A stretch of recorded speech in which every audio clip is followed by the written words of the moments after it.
सनत कुमार जी ने कहा, नारद, अब मैं भोग और मोक्ष रूप फल देने वाले श्री कृष्ण मंत्रों का वर्णन करूंगा। काम क्लीम डे विभक्यंत कृष्ण और गोविंद पद, कृष्णाय गोविंदाय, फिर गोपीजन वल्लभाय स्वाहा। क्लीम कृष्णाय गोविंदाय गोपीजन वल्लभाय स्वाहा। ये 18 अक्षरों का मंत्र है जिसकी अधिष्ठात्री देवी दुर्गा जी हैं।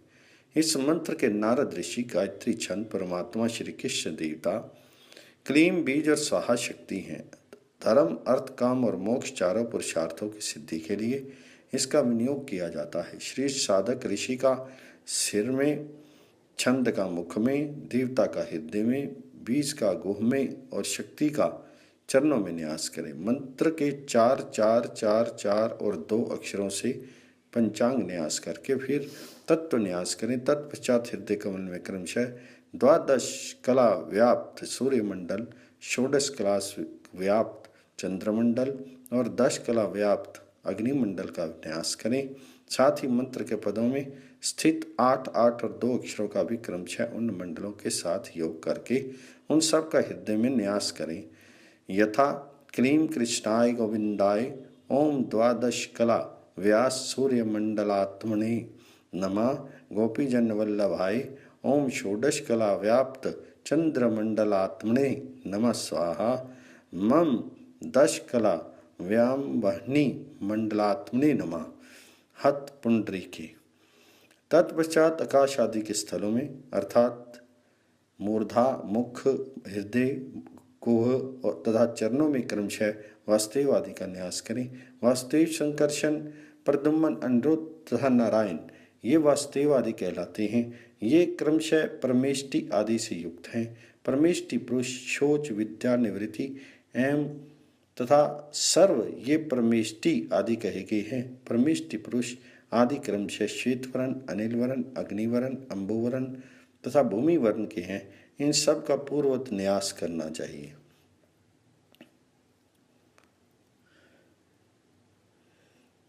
इस प्रकार संपूर्ण अंग में न्यास करें। ये तत्व न्यास कहा गया है। इसी प्रकार शेष साधक की ये जानना चाहिए कि वासुदेव और नामों का डे विभक्यंत रूप ही न्यास में ग्राह है। तंत्र मंत्रज्ञ पुरुष मूल मंत्र को 4 बार पढ़कर,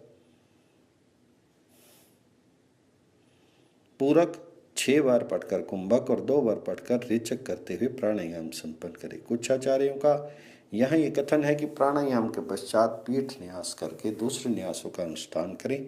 आगे बताई जाने वाली विधि के अनुसार 10 तत्वादि न्यास करके विद्वान पुरुष मूर्ति पंजन नामक न्यास करे। फिर किरीट मंत्र द्वारा बुद्धिमान साधक वामांग में व्यापक न्यास करके प्रणव संपुटित मंत्र को 3 बार दोनों हाथों की 5 उंगलियों में विन्यस्त करे। उसके बाद 3 बार पंचांग न्यास करे। तदनंतर मूल मंत्र को पढ़कर सिर से लेकर पैरों तक व्यापक न्यास करे। फिर केवल प्रणव द्वारा 1 बार व्यापक न्यास करके मंत्र न्यास करे। इसके बाद पुनः नेत्र, मुख, हृदय, गुह और चरण द्वय इनमें क्रमशः मंत्र के 5 पदों का अंत में नमा लगाकर न्यास करे। यथा क्लीं नमः नेत्रद्वय, कृष्णाय नमः मुखे, गोविंदाय नमः हृदय, गोपीजन वल्लभाय नमः गुहे, स्वाहा नमः पाद्यो। पुनः ऋषि आदि न्यास करके पूर्वक पंचांग न्यास करे। अब मैं सब न्यासों में उत्तम परम गुह न्यास का वर्णन करता हूँ, जिसके विज्ञान मात्र से मनुष्य जीवन मात्र तथा अनिमा आदि 8 सिद्धियों का अधीश्वर हो जाता है, जिसकी आराधना से मंत्रपाशक श्री कृष्ण का सानिध्य प्राप्त कर लेता है। प्रणव आदि व्याहुतियों से संपटित मंत्र का और मंत्र से संपटित प्रणव आदि का तथा गायत्री से संपटित मंत्र का और मंत्र से संपटित गायत्री का मात्र का स्थल में न्यास करें। मात्र का संपटित मूल का और मूल से संपटित मात्र का वर्णों का श्रेष्ठ साधक क्रमशः न्यास करे। विद्वान पुरुष पहले मात्र का वर्णों का नियत स्थल में न्यास कर ले। इसके बाद पूर्वोक्त न्यास करने चाहिए। इस तरह उपयुक्त 6 प्रकार के न्यास करें। ये षोडान न्यास किया गया है। इस श्रेष्ठ न्यास के अनुष्ठान से साधक साक्षात भगवान श्री कृष्ण के समान हो जाता है। न्यास से संपटित पुरुष को देखकर सिद्ध, गंधर्व, किन्नर और देवता भी उसे नमस्कार करते हैं। फिर इस भूतल पर मनुष्यों के लिए तो कहना ही क्या है। तत्पश्चात ओम नमः सुदर्शनाय अस्त्राय फट इस मंत्र से दिग्बंध करे। इसके बाद अपने हृदय में संपूर्ण अभिष्ट वस्तुओं को देने वाले इष्ट देव का ध्यान करना चाहिए। मंत्रोपासक एकाग्रचित्त होकर श्री वृंदावन का चिंतन करें, जो शुभ एवं सुंदर हरे भरे वृक्षों से परिपूर्ण और शीतल है। उन वृक्षों की शाखाएं खिले हुए कुसुम समूहों के भार से झुकी हुई हैं। उन पर प्रफुल्ल मंजरियों से युक्त विकसित लता वल्लियां फैली हुई हैं। वे वृक्ष झड़ते हुए पराग पुष्प रूप धूमी कणों से संपूर्ण दिशाओं को सुवासित करते रहते हैं। वहाँ खिलते हुए नूतन कमल वनों से निकलती हुई मधु धाराओं के संचय से लुभाए अंतःकरण वाले भ्रमरों का समुदाय मनोहर गुंजार कर रहा है। हंस, कोकिल, शुक और पारावत आदि पक्षियों का समूह बारंबार कलरव करते हुए वृंदावन को कोलाहलपूर्ण किए रहता है। चारों ओर नृत्य करके मोरों के झुंड से वह वन अत्यंत मनोरम जान पड़ता है। कालिंदी की चंचल लहरों से नीर बिंदुओं को लेकर मंद मंद गति से प्रवाहित होने वाली शीतल सुखद वायु पर फुल्ल पंकजों के पराग पुंज से धूसर हो रही है। व्रज सुंदरियों के मृदुल वसनांचलों को वह चंचल किए देती है और इस प्रकार मन में प्रेम उन्माद का उद्दीपन करती हुई वह मंद वायु वृंदावन का निरंतर सेवन करती रहती है।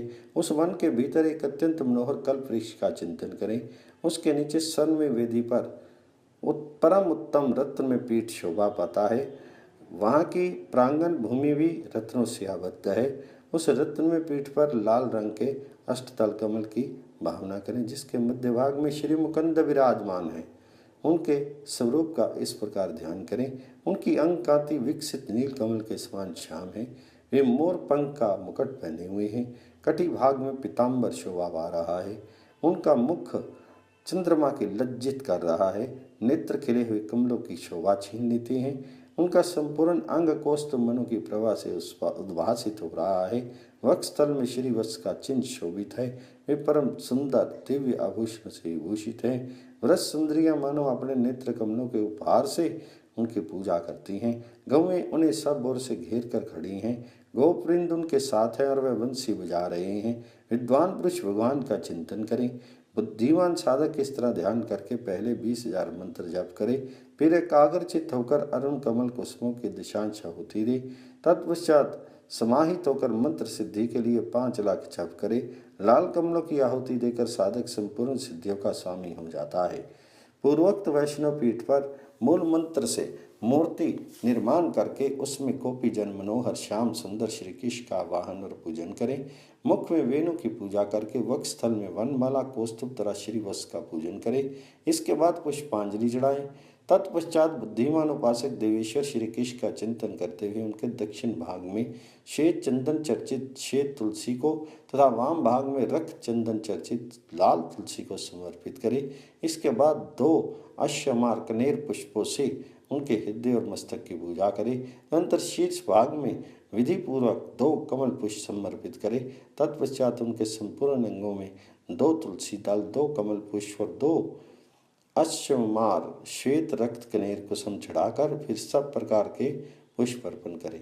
गोपाल श्री कृष्ण के दक्षिण भाग में अविनाशी निर्मल चैतन्य स्वरूप भगवान वासुदेव का तथा वाम भाग में रजोगुण स्वरूपा नित्य अनुरक्ता रुक्मिणी देवी की पूजा करें। इस प्रकार गोपाल का भली भांति पूजन करके आवरण देवताओं की पूजा करें। दाम, सुदाम, वसुदाम और किंकनी इनका क्रमशः पूर्व, दक्षिण, पश्चिम और उत्तर में पूजन करें। दाम आदि शब्दों के आदि में प्रणव, अंत में डे विभक्ति तथा नमः पद जोड़ने चाहिए, यथा ओम दामाय नमः इत्यादि। यदि दाम शब्द नान्त हो तो दामने नमः ये रूप होगा। अग्नि, नैऋत्य, वायव्य तथा ईशान कोणों में क्रमशः हृदय, शीर्षिका तथा कुछ का पूजन करके संपूर्ण दिशाओं में अस्त्रों का पूजन करें। फिर 8 दलों में रुक्मिणी आदि की पुत्रानियों की पूजा करें। रुक्मिणी, सत्यभामा, नागने जीती, सुविंदा, मित्रविंदा, लक्ष्मणा, जामवती तथा शीला ये सब की सब सुंदर, सुरम्य एवं विचित्र वस्त्र आभूषण से विभूषित हैं। तदंतर अष्टदलों के अग्रभाग में वासुदेव देवकी, नंद यशोदा, बलभद्र सुभद्रा, गोप और गोपियों का पूजन करें। इन सब के मन, बुद्धि और नेत्र गोविंद में ही लगे हुए हैं। दोनों पिता वसुदेव और नंद क्रमशः पीत और पांडु वर्ण के हैं।